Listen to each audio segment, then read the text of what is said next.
Turning back, if I can. Well, before you turn back, suppose that the complaint here had been filed right after your initiation of enforcement proceedings in state court. Would there be Article III standing then? We don't think so, for exactly the reason I had noted in response to Justice Kagan's question earlier. In that circumstance, the issuance of a state court order requiring production would still be too contingent. So they have to litigate the matter in state court, and until a state court orders them to comply, and in doing so rejects their First Amendment challenge to the subpoena, they cannot go to federal court. That's your position. As I noted earlier, we do think that there are a couple of categories of cases where they might be able to go to court based on the issuance of the subpoena alone. I noted a first category. Well, let's talk about this case. In this case, your position is that they need to litigate this in state court, and until the state court rejects their First Amendment claim and orders compliance, they cannot go to federal court. But at that point, aren't they precluded?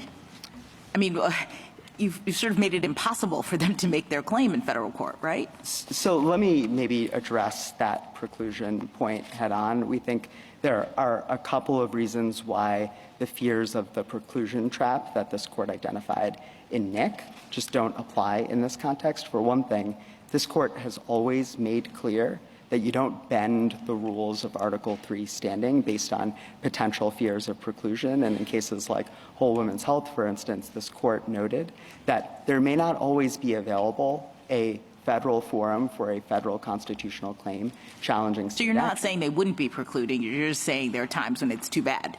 So I think there could be a narrow set of circumstances. I'll grant you here. We think they would be precluded under New Jersey principles of preclusion. Of course, under the full faith and credit clause, you apply state preclusion principles, and there might be other states that have different kinds of rules related to preclusion. But I think in part because there are some circumstances, as I noted before, and again, I don't think this case fits into this bucket, but because there are some circumstances where a party would have access to a federal forum, I don't think it is invariably true that a party would necessarily be precluded just by the issuance of a subpoena. Thank you, counsel. If your client, your friend's client, had complied with the subpoena and the state of New Jersey had full names, phone numbers, addresses, place of employment, and all that of donors, what was the state going to do with that information?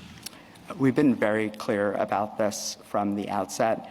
Our entire purpose in asking for the category of donor information that we asked about was to evaluate whether any donors themselves might have been deceived by the representations on the donation pages maintained by First Choice. I'm happy to disclaim from the podium here, we have no interest in seeking enforcement against any of these donors. We have no interest in publicly disclosing any information about these donors. It is purely for the purpose, we are asking for that information, purely for the purpose of evaluating whether donors might have been harmed. Our precedent